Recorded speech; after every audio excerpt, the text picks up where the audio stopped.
Hello everyone and welcome to my channel. Today we're going to be painting the Forge World Great Unclean one. Now I have all of his pieces here and the rest is in a little plastic bag.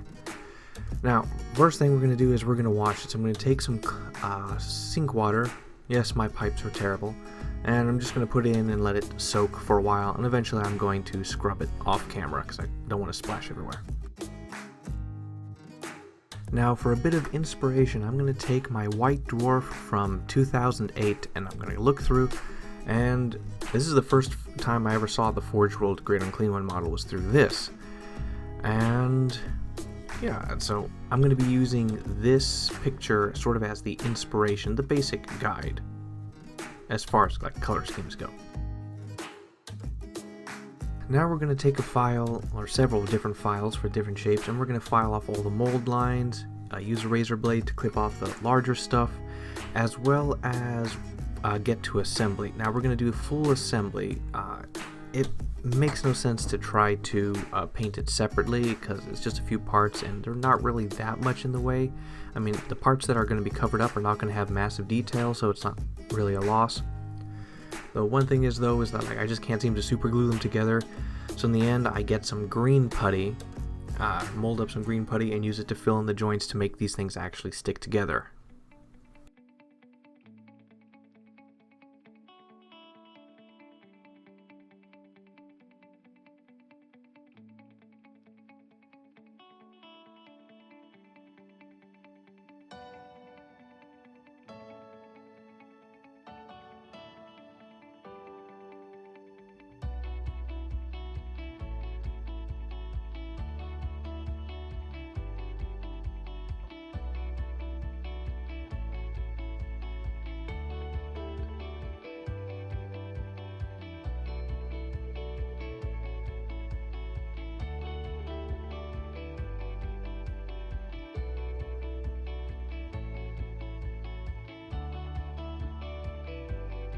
Alright, once everything's completely assembled, I'm going to take some general purpose gray car primer and I'm going to prime the entire model.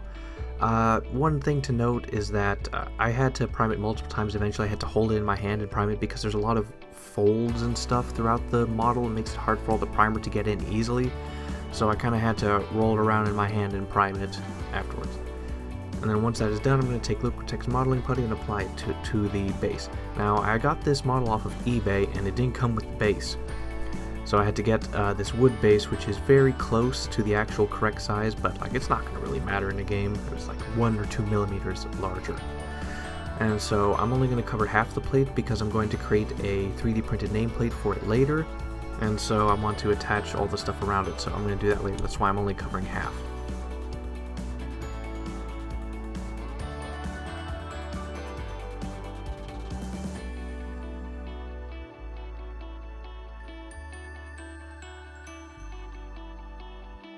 And now for the base coating. With Bombay Yellow India ink, Pallid Witch Flesh, and White Scar, we're going to do the undercoating.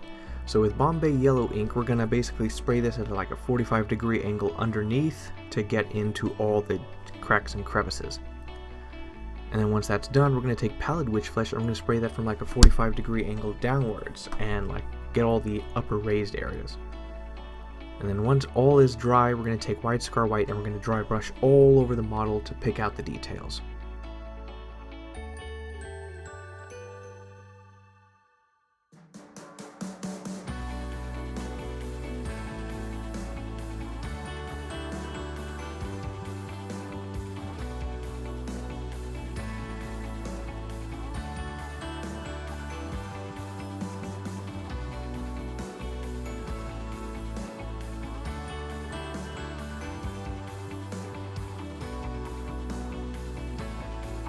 And now with Plague Bearer's Flesh, we're going to apply this all over the model.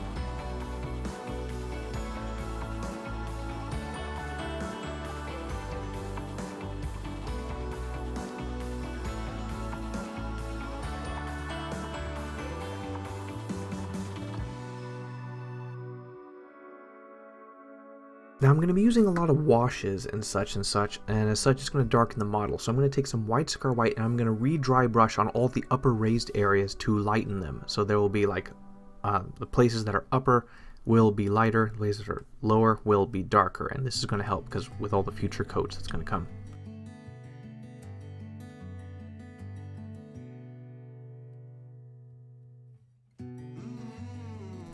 Now with Skeleton Horde Contrast and Contrast Medium, what I'm going to do is I'm going to mix it together in a 1-to-1 mix, and with a little bit of water, just to make it run better. I'm going to cover the entire model in this.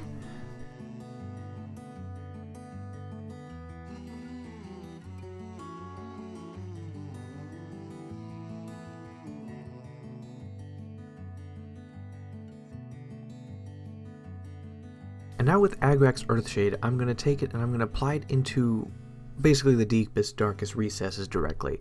Giant folds of flesh, wounds, yeah, basically just folds of flesh. Basically wherever there's a roll, you paint.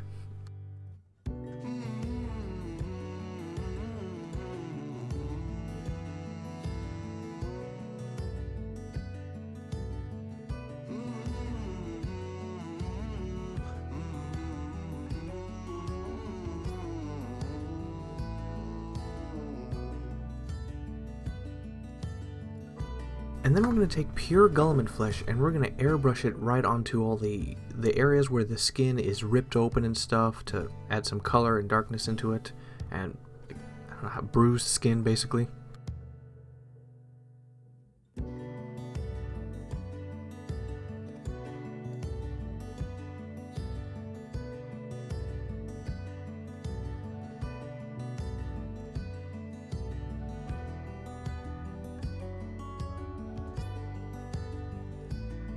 And then with Skeleton Horde Contrast mixed 1-to-1 with Contrast Medium, we're going to airbrush this onto like the lower angles, the larger parts of the folds of flesh, sometimes as a transition between the Guilliman flesh and the rest of the body, here and there. We wanted to do this sparingly. And pardon for the weird camera light thing, I have no idea how that happened.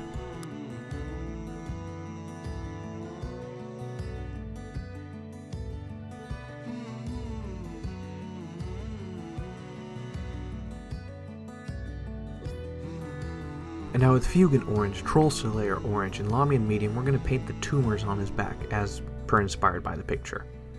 And so what we're going to do is we're going to start off with a layer of Troll Slayer Orange dry brush all over. And then we're going to take Fugan Orange mixed 1-to-1 with Lamian Medium, and we're just going to spray just around the area to orange it or darken it a bit. And then once that's done, we're going to take Troll Slayer Orange and we're going to dry brush again on close to like half of what we did before, the upper raised areas and stuff.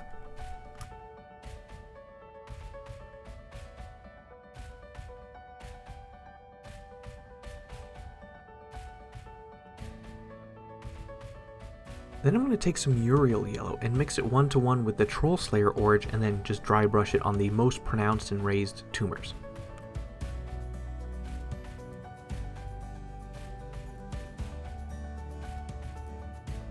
And then with Evil Sun Scarlet, Contrast Blood Angels Red, and Contrast Medium, we're going to paint his like boils, shoulder, back thingy. We're going to start off with Evil Sun Scarlet, and we're going to dry brush basically where all these boils are. And then once that's done, we're going to take a 1 part Blood Angels Red and 2 parts Contrast Medium, and we're going to airbrush the surrounding area that we just dry brushed.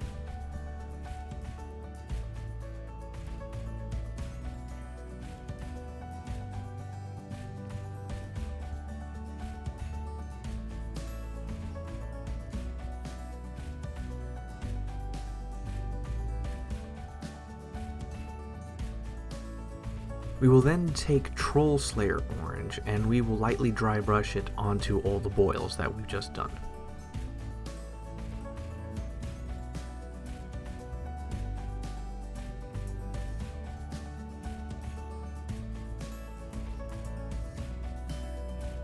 And now with Plaguebearer's Flesh, what we're going to do is we're going to then spray it over the all the red and the orange tumors that we painted. We're just going to lightly do it to sort of bring the color a little down to blend in with the rest of the body, and in case there's some areas that were just too much.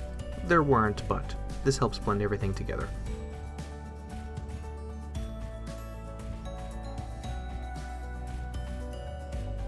I decided that maybe I muted the colors too much, so with Evil Sun Scarlet, Troll Slayer Orange, and I never use Uriel Yellow.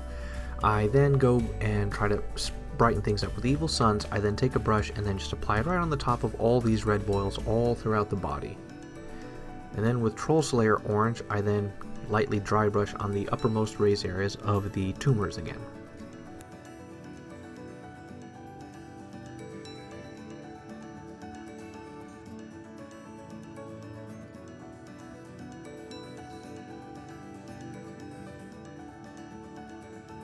Alright, with Skeleton Horde Contrast, we're going to apply 2 coats on each of his toenails and fingernails. That's all.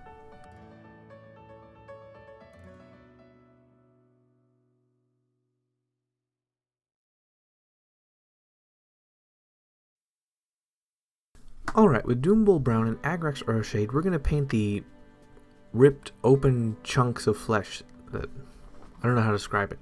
So we're going to fill them in with Doombull Brown all over. And then we're going to take Agrax Earthshade and apply it all over. And then once that's done, we're going to go back and we're going to overbrush Doombull Brown on all these things.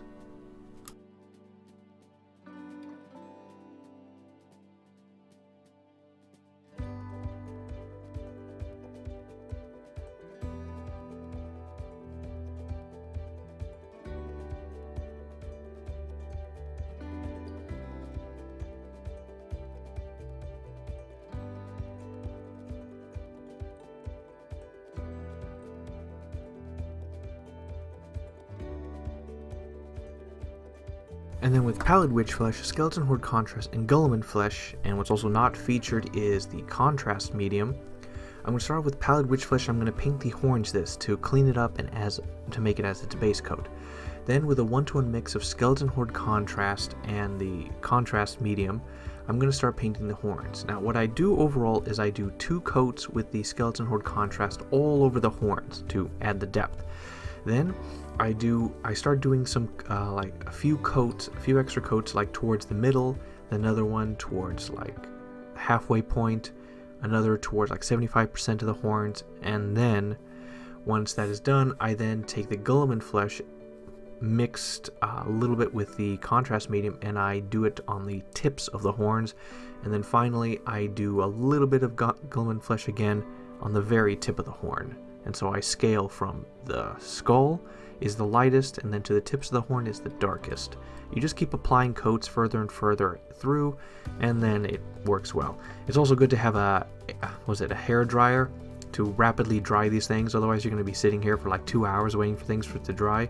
With a hair dryer, it's like 10 seconds.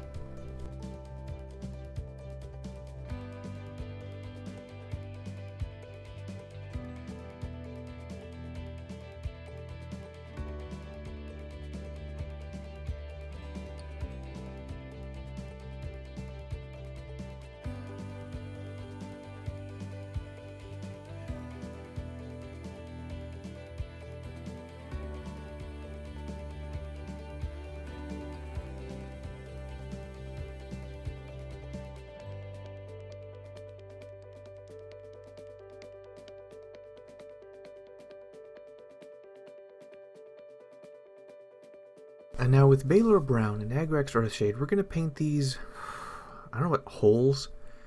Fat deposits sticking out. So with Balor Brown, I'm going to carefully press it into these holes. Now these tiny ones, I'm not going to use the Agrax Earthshade on, but there are these giant ones under the gut that I'm going to apply Agrax Earthshade on, and then afterwards I'm going to overbrush Balor Brown onto.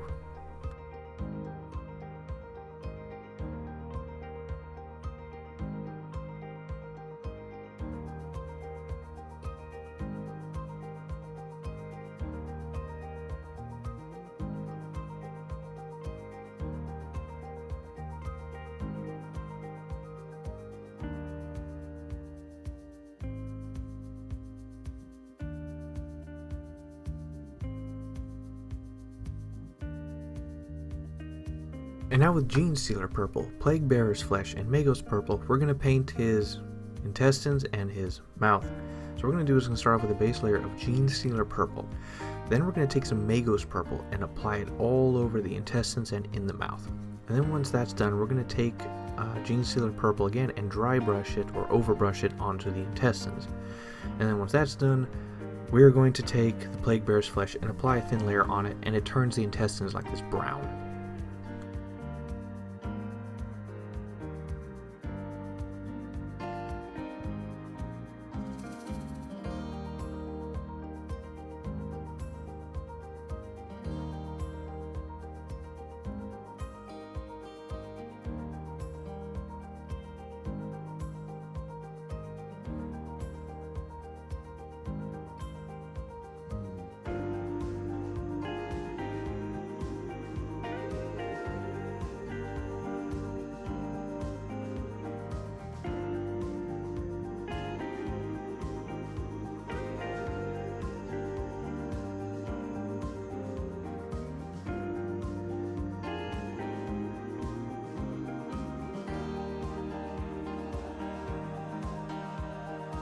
Now with Xandri Dust, we're going to paint his little teeth.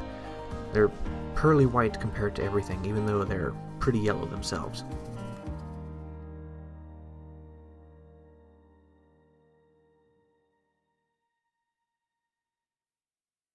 And now with Guilliman Flesh, Skeleton Horde, Dawnstone, and Nuln Oil, we're going to do his eyes and like his face. His face just blends into the rest of his body. There's nothing special about it. So we're going to start with Skeleton Horde Contrast, which is a good darkening yellowing, and we're going to place this all over his like eyes, around the area, the folds around his mouth, like cheeks and stuff. We want to start adding depth. We're going to apply a wide brush with this. And then once that's done, we're going to take Guilliman Flesh and apply it more directly into the places that will be more darker and stuff. This will highlight the rest of his face by making some places have more depth. And then once that's done, we're going to take Dawnstone and we're going to apply it all over his eyes, or the eyeball. And then once that's done, we will take Nuln Oil and apply it all into the eyes. And then once that's done again, we will then paint a thin dot of Dawnstone again onto his eyes and create the effects of looking like a cataract or something.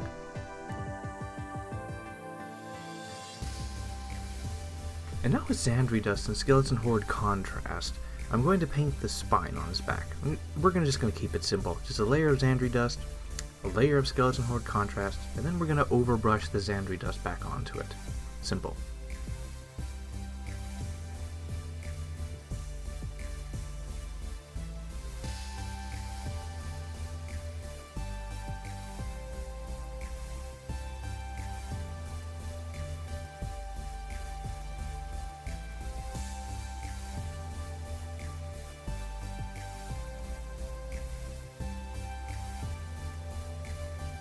And then with AK Interactive Ultra Matte Varnish, we're going to apply this all over the model.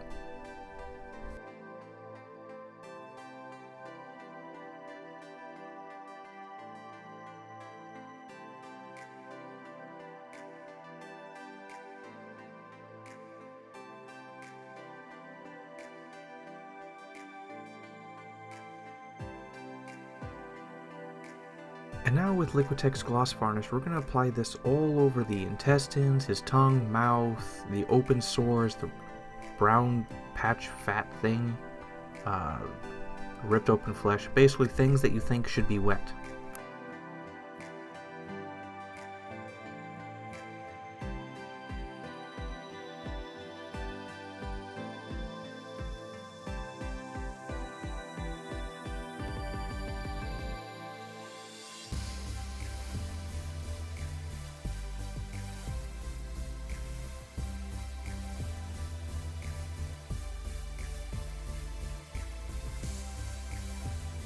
And now on to the metal, which I completely forgot to showcase what I actually am going to paint. So I'm going to start off with Lead Belcher all over the metal sword. And then once that is done, I'm going to take Nuln Oil and apply it all over the sword and metal. And once that is done, I'm going to take, I'm going to overbrush the metal Lead Belcher back onto it, all over. And once that is done, I'm going to take Skeleton Horde Contrast and I'm going to apply it all over the blade to orange it. And once that is done, I'm going to take Plague Bear's Flesh. I should have watered it down a bit more with like contrast medium because it's a little bit too strong, but I applied this all over the metal, so now it's a dark, crusty, orangish, greenish metal. And then finally, once that's done, I'm going to take Golem and Flesh, and then I'm going to use this as a... When blood dries, it turns brown, so I'm going to apply this randomly all over in patches to look like dried blood. And now with Rise of Rust, we're going to apply this in patches all along the blade, sparingly along the blade.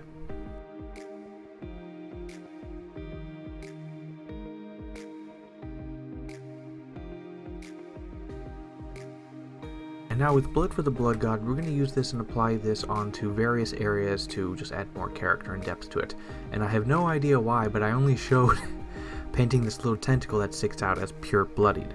When I apply this in streaks along the edge of the blade, several parts on his flesh that look like blood could come out, and also to mask basically some mistakes or some paint mishaps, I'll just put a dab of this on to cover it up. And then with Nurgle's Rot and Bombay Yellow India ink, I mix them together to create the Nurgle's Rot that I had before that for some reason just fell out of print. And then I apply it in his intestines, mouth, certain places where it looks like the flesh is fused together. But it doesn't look too good in retrospect.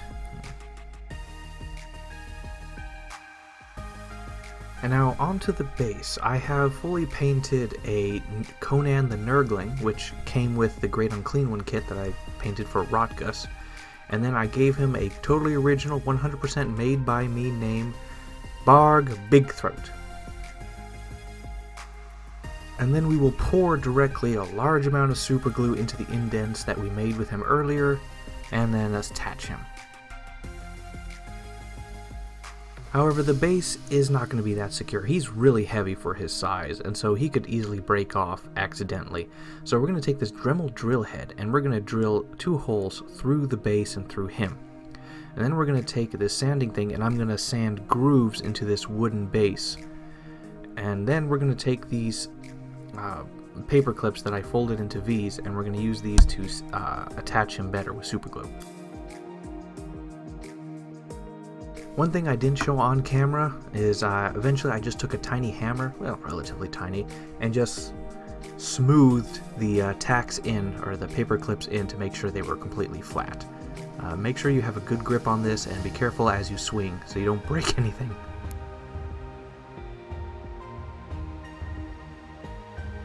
And done. My collection is complete. I now have the Thricefold Befoulment in full. I got my support Great Unclean One, I got my melee Great Unclean One, and I got Rodigus.